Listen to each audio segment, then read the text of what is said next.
Group of veterans and supporters are making a grueling 900-kilometer trek across the entire Bruce Trail, hoping to raise money and support for veterans living on the streets. Emily Taylor has the story.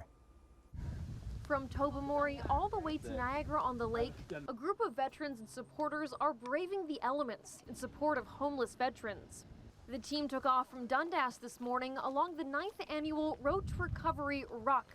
That's a military term for marching at a brisk pace with heavy gear. So we're usually going at about five clicks an hour or so. It's like heavy duty hiking, I guess, in a way. You know, you're trying to like emulate having to take all that gear out, you know, on a road march like the military would do.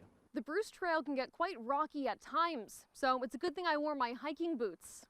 It's always, you know, it's hot, it's uncomfortable, it's long hours, you know, raining, snowing, doesn't matter. We just get the job done, and that's kind of the attitude we bring here. The group hopes to raise $500,000 for Operation Leave the Streets Behind, a program run by Canadian Legions to support veterans experiencing homelessness. It takes any veteran that they might find who's living on the streets or about to be, gets them into temporary housing, so they might pay for hotels until they get everything sorted out. Ruck to Remember founder Lino Di Julio says the government does offer supports for veterans, but it can be difficult for those experiencing homelessness to access them.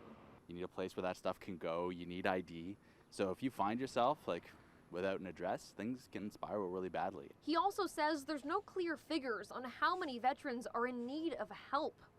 A 2016 government survey shows that nearly 2,500 people using emergency shelter services across the country identify as veterans. But that doesn't count anyone sleeping on the streets or in precarious housing. There is a huge need for helping those because they had done something for their country.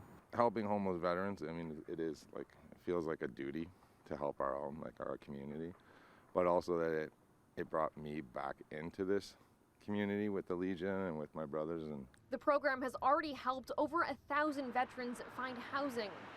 The fundraiser currently sits around $150,000, and it's called Road to Recovery 9, Ruck the Bruce on GoFundMe.